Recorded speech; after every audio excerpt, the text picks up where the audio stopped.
नमस्कार दोस्तों, आपका स्वागत है मेरे YouTube चैनल आदि चेतना में। इस चैनल पर मैं ज्योतिष, विज्ञान, धर्मशास्त्र, कथाएं, मान्यताएं क्यों होती हैं और क्या कारण होता है इनका, इन सब के बारे में बताऊंगा। जैसा कि आज मैं आपको बताने वाला हूं कि इंसान का जन्म जब होता है तो उसकी कुंडली उसके जन्म के साथ ही बन जाती है। ऐसा बिल्कुल भी नहीं है कोई ये कहे कि उसकी कुंडली नहीं है या उसकी कुंडली बनी हुई है, बस उसको अपना टाइम डेट और बाकी चीज़ें पता नहीं है, लेकिन उसकी कुंडली कहीं ना कहीं बनी हुई है। हमारी जब आत्मा बनती है तभी कुंडली बन जाती है।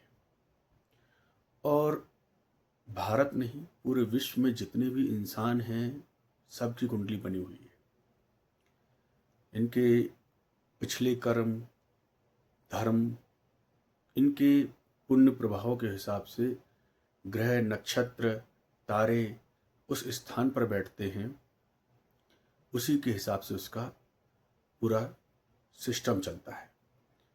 ऐसा बिल्कुल भी नहीं है कि किसी की, चाहे वो हिंदू, मुसलमान, सिख, ईसाई, पारसी, जैन, बौद्ध, कोई भी किसी भी धर्म का क्यों ना हो, उसकी कुंडली बनी रहती है। बस अगर आप आंखें बंद कर लेंगे तो ऐसा तो नहीं है कि आप कहेंगे दिन को रात है, क्योंकि आपको अंधेरा दिख रहा है, दुनिया को नहीं दिख रहा है।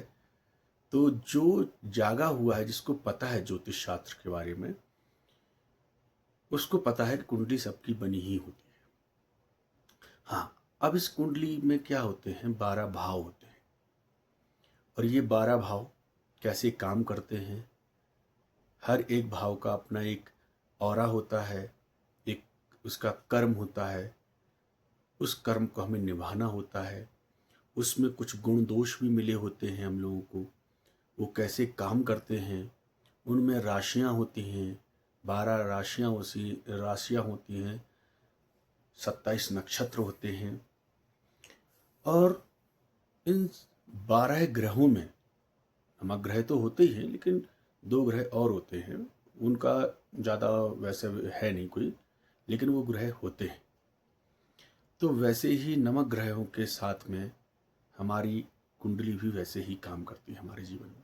देखिए, मैं आपको एक बात बताऊं, मेरे वीडियो बनाने का जो मुख्य कारण है वो ये है कि जो ज़्यादातर लोग क्या करते हैं, वो सही बातें नहीं बताते हैं। वो वीडियो को इंटरेस्टिंग और ये सब चीज़ों को बताने के चक्कर में सही बात बताना भूल जाते हैं।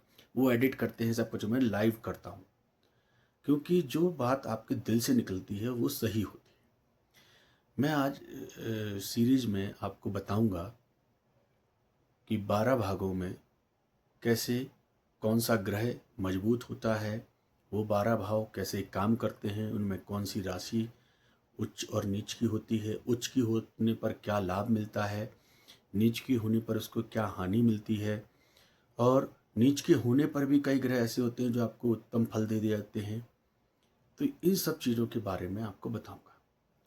बने रहिए मेरे चैनल पर। मैं आपको बताऊंगा पहले भाव के बारे में। नमस्कार। नमस्कार दोस्तों, आपका स्वागत है मेरे YouTube चैनल पर। जैसा कि मैंने आपको बताया था कि मैं कुंडली के बारे में बताऊंगा, कुंडली के 12 भावों के बारे में बताऊंगा और कैसे वो काम करते हैं उनके बारे में बताऊंगा।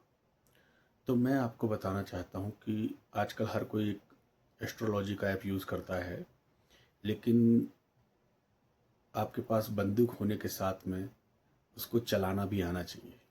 ऐप होने से सिर्फ उससे पता नहीं चलता है, आपको उसके बारे में नॉलेज भी होनी चाहिए। जैसे आप PhD की किताब अपने घर पे रख लीजिए और बोलो कि मैं डॉक्टर बन गया हूँ, तो ऐसा नहीं, उसको पढ़ना भी पड़ेगा, उसके बारे में नॉलेज भी करनी पड़ेगी, अध्ययन करना पड़ेगा। इसके बाद में आपको उसके बारे में पता चलेगा, फिर आपको एग्ज़ाम देना पड़ेगा, तब कहीं आप PhD डिग्री धारक हो सकते हैं। तो कुंडली का पहला भाव जो होता है वो हमारी बॉडी होती है, पूरी बॉडी। आपका रूप, रंग, स्वभाव, जो कुछ भी होगा वो आपके पहले भाव से देखा जाएगा। और कुंडली का पहला भाव में अंश होते हैं, वो लग्न होती है, लग्न बोलते हैं उसको। वो लग्न जो है वो कितने अंश की है, ये बहुत मायने रखता है। अंश के बारे में मैं आपको बताऊंगा कि जितने अंक उसमें लिखे रहेंगे 21 से नीचे और 10 से ऊपर, वही आपकी लग्न मजबूत रहेगी।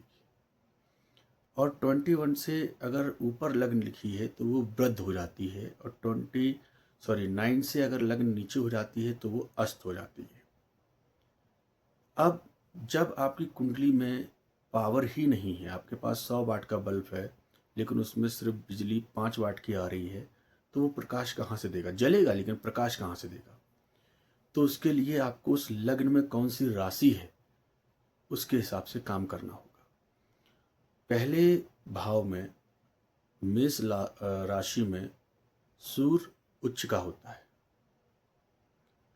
और अगर इस कुंडली में अंश कितना भी लिखा हो और सूर्य अगर बैठा हो तो आपकी लाइफ बहुत मजबूत होने वाली है। आप जहाँ भी जाएंगे सब लोग आपके अंदर एक लीडरशिप क्वालिटी रहेगी, और हर कोई आपको पसंद करेगा। आप जब बोलेंगे तो सब लोग सुनेंगे आपकी बात को।